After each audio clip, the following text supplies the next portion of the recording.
Class 8 exercise 2.3 equation समीकरण, इसमें भी 10 सवाल हैं। तो देखिए, पहला 3x equal 2x plus 18, 3x equal to 2x plus 18, 3x बराबर 2x जमा 18। तो यहाँ पर अब 2x आ गए, तो आप क्या करोगे, उस वाले 2x को यहाँ ले आओगे और प्लस की जगह माइनस कर दोगे। तो यहाँ बचा सिर्फ 18। 3x में से अगर 2x निकाल दोगे, 3x में से अगर 2x निकालते हो तो एक x बचता है। तो ये पहले का आंसर, x की वैल्यू 18 है। क्वेश्चन नंबर 2 कहता है 5t माइनस 3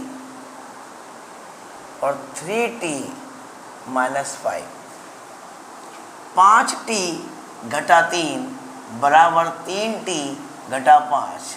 अब ये t जो यहाँ आ रहा है ये इसकी जगह पर आ जाएगा, और क्योंकि ये प्लस का है तो माइनस का हो जाएगा, और क्योंकि ये माइनस का है तो ये वहाँ जाके प्लस का हो जाएगा। तो सबसे पहले आप इसको यहाँ लाइए, प्लस का है तो माइनस का, जिसके आगे कुछ ना लिखा हो वो प्लस का होता है। फिर इक्वल लगा दीजिए, ये इधर आ गया। तो यहाँ क्या बचा हुआ है जी, -5, ये माइनस भी लेना है सर, -5, और यहाँ जो माइनस का 3 था उसको वहाँ ले जाइए, तो माइनस का जाएगा +3। तो इससे क्या होगा, t वाले इधर आ गए और संख्या वाले उधर चले गए। अब ठीक करो उसको, 5 में से 3 काट देंगे, 5t से 3t कट जाएंगे तो बचेंगे 2t, 5t minus 3t 2t। और मैंने कल भी कहा था, एक माइनस का एक प्लस का, तो माइनस प्लस हमेशा माइनस होता है, और जिसका वैल्यू बड़ी होगी उसका ही चिन्ह आएगा, साइन आएगा। अब ये कहता है मैं माइनस का 5 हूँ और मैं प्लस का 3 हूँ। बड़ा क्या है, माइनस का 5, और छोटा क्या है, प्लस का 3। तो माइनस यानी 5 से काटोगे तो भी माइनस का 2 बचेगा। तो -5 में से अगर 3 भी काट दोगे तो भी माइनस के 2 बचेंगे। और कहा गया था जो इसके साथ आएगा वो ये नीचे आ जाएगा, और दोनों ही क्या आते हैं, टेबल में आते हैं। माइनस से माइनस कट गया, 2 से 2 कट गया 1 पे, तो -1। ये लो जी, ये दूसरा भी हो गया। क्वेश्चन नंबर 3 5x + 9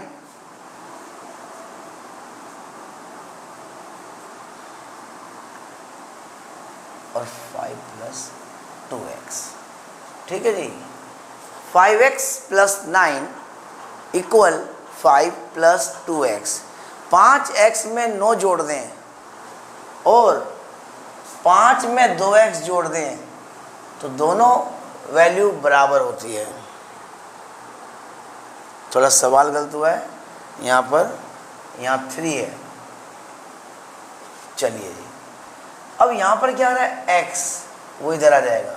क्या साइन है इसके पास, प्लस का, तो माइनस का हो जाएगा।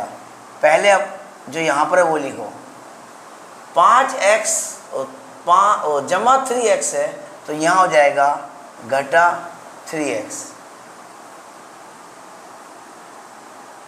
इक्वल, ये पहले से ही जमा का 5 है, और यहाँ पर क्या है, जमा का 9 प्लस 9 वहाँ जाएगा तो हो जाएगा -9। एक जमा का एक घटा का, तो जमा घटा होती है घटा, और रकम बड़ी कौन सी है, घटा की।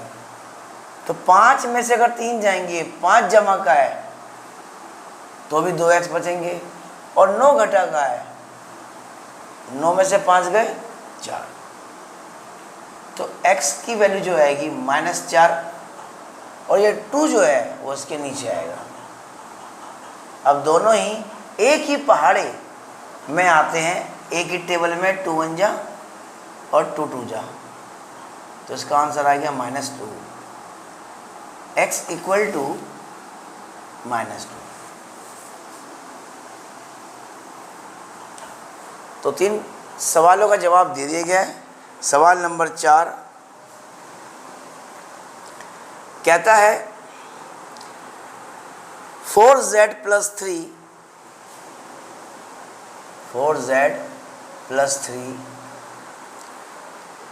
और 6 + 2z। अब यहाँ क्या दिखता है, यहाँ तो पहले से ही क्या है 4z है और यहाँ पहले से क्या एक संख्या है। z के पास वहाँ से z इधर आ जाएगा, क्योंकि वो प्लस का है तो वो हो जाएगा माइनस का z। और संख्या जो यहाँ पर है वो वहाँ जाएगी, क्योंकि वो प्लस की है तो वहाँ जाने पर हो जाएगी -3। 4 में से अगर 2 भी काटोगे और 4 है जमा का, किससे काट रहे हैं हम, 4 से काट रहे हैं, तो 4 तो जमा का हुआ ना, तो जमा का ही आएगा। 4 में 2 काटोगे तो आपका बचेगा 2z।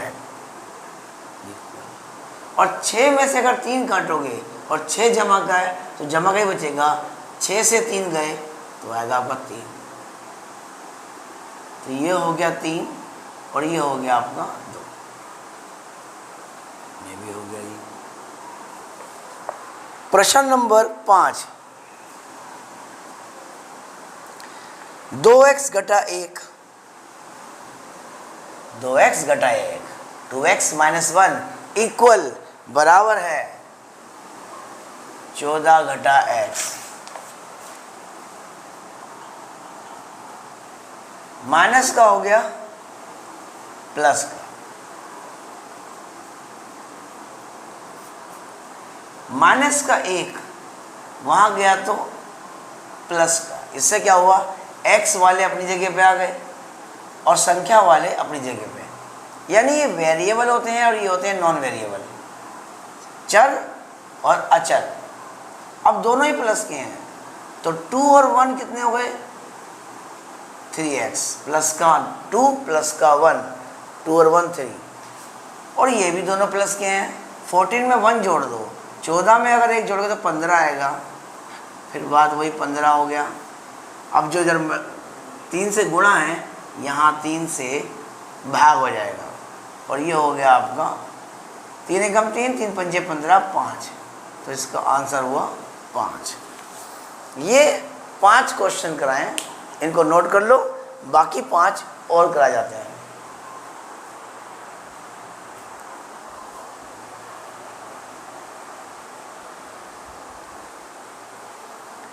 अब ये सवाल नंबर 6, 7, 8 और 9 एक बार खुद करो, रोक के वीडियो को, और फिर उसके बाद मैं कराता हूँ।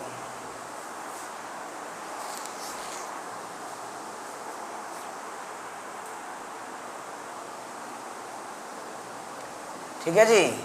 तो देखिए जरा, सबसे पहली बात 8x को यहाँ रखिए, जमा को यहाँ 4, इसको मल्टीप्लाई करना है। 3 को x से और 3 को 1 से भी, तो 3 को गुणा किया 1 से तो 3x हो गया, और 3 एकम 3, 3x और 3 बन जा 3 और प्लस में 7। अब कहता है ये है 8x और ये क्या है प्लस का 3, ये हो जाएगा माइनस का 3। 7 जमा वाले में से, 7 में से 3 काटोगे, एक जमा का है तो एक घटा का है, प्लस माइनस माइनस। 7 में से 3 काटोगे तो जमा का 4 बचेगा, पर यहाँ क्या है, ये भी तो जाएगा उस तरफ। जमा का 4 प्लस 4 वहाँ जाते जाएगा -4। अब 8 से 3 काट दीजिए तो बचेगा 5x। एक जमा का एक घटा का, जमा घटा घटा, 4 से 4 गए तो क्या बचा 0, और 0 को अगर आप गुणा करो या भाग तो भी आंसर उसका 0 ही आएगा। 0 का पहाड़ा 0। अब ये कहता है कि इस तरह से आ रहा है, कह रहा कोई बात नहीं, इसको इससे गुणा कर दो, मल्टीप्लाई कर दो, तो ये हो जाएगा आपका 5x, और इसको इससे कर दो, दोनों को। 4 को x से किया तो कितना आ गया 4x, और 4 को अगर 10 से किया तो कितना आएगा 4 × 40। अब 2x है एक संख्या है तो ये इधर जाएगा, एक तरफ अपने आप को प्लस का 4 हो गया माइनस का 4, और यहाँ खाली क्या बचा है सर प्लस का 40। 5x में से 4x काट दीजिए तो बचेगा सिर्फ 1x, तो ये हो गया 40। आंसर अपना मैच करते रहना। अब ये आ गया, कहता है ये भी x है ये भी x है, ये इस तरफ आ जाएगा। सबसे पहली बात 2x प्लस 3 और जमा का 7/15 है, वो हो जाएगा घटा का 7/15x। अब उधर आ जाओ, वहाँ पहले से क्या था सर जमा का प्लस का 3 और यहाँ से क्या जाएगा प्लस का 1 वहाँ जाएगा, जो जोड़ा है उसको घटाया जाएगा, प्लस का 1 हो गया माइनस का 1। अब 3 और 15 का एलसीएम आएगा, कैसे आएगा मैं यहाँ करता हूँ, क्योंकि नीचे 3 और 15 संख्या अलग अलग है, इसे एलसीएम निकालना। 2 के टेबल में ये भी नहीं आता ये भी नहीं आता, तो 2 का टेबल भूल जाओ, 3 का टेबल लेंगे, 3 एकम 3 और 3 पंजे 15, यानी कटा किससे 3 के टेबल से और 5 के टेबल से। तो आप 3 को 5 से गुणा कर दो तो 3 पंजे आएगा 15। इसका जो एलसीएम है लघुत्तम समावर्तक जो है वो 15 आएगा। जब रकम नीचे सेम नहीं होती तो ये सिर्फ जमा और घटा में ही होता है, गुणा भाग में नहीं होता। तो जब नीचे रकम सेम नहीं होती और आपको जमा या घटा करना पड़ता है, प्लस या माइनस करना पड़ता है, तो ये रकम सेम होनी चाहिए, इसके लिए एलसीएम लेंगे, यानी 15 एलसीएम आया है। अब 15 एक ऐसी संख्या होती है जो 3 की टेबल में भी आती है और 15 की में तो आती है, तो इसका जो ना एलसीएम है वो है 15। अब यहाँ ध्यान देखना, 3 के टेबल में 15 आता है 5 पे, 3 पंजे 15, तो जो इसके ऊपर संख्या है उसको 5 से गुणा करना पड़ेगा, 2 पंजे 10x। और 15 की टेबल में 15 के पहाड़े में 15 1 पे आता है, तो इसको 7 को 1 से गुणा करना पड़ेगा, 7 एकम 7x। यहाँ तो कुछ है ही नहीं, 3 से 1 गया, सिंपल 2।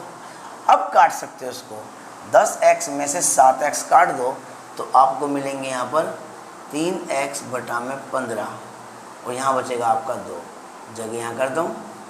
अब क्योंकि x, अब x आपके पास रहेगा, यहाँ है 2, जो नीचे है उसको ऊपर ले जाओ और जो ऊपर है उसको नीचे। अब देखोगे कट रहा है, 3 पंजे 15, तो जो x का मान आया है 2 पंजे 10 आया है, ये इसका आंसर है। नोट कर लो, और इसका एलसीएम मिटा देता हूँ मैं, क्योंकि ये सवाल है। प्रश्न नंबर 9, वो कहता है 2y, और यहाँ भी कहाँ है भाई, ये रहा y, जो माइनस का है वो हो गया प्लस का y। चलो ये काम तो हो गया। यहाँ लिखा है 26 बटा में 3, जमा का 5/3 जो इस तरफ है उसको उसके पास जाना पड़ेगा, क्योंकि जमा का है तो इसको घटा का करना पड़ेगा। अब देखोगे रकम पहले से ही बराबर आ रही है तो एलसीएम निकलेगा नहीं, क्योंकि ये 3 आएगा।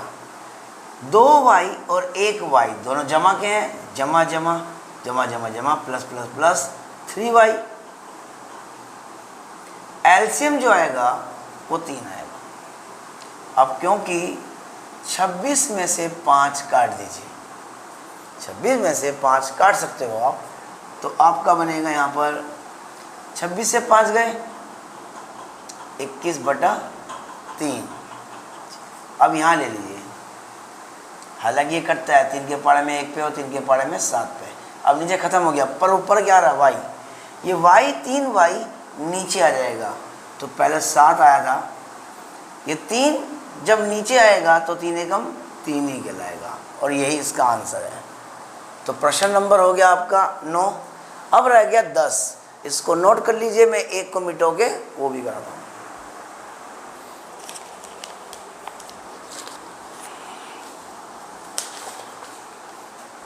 तो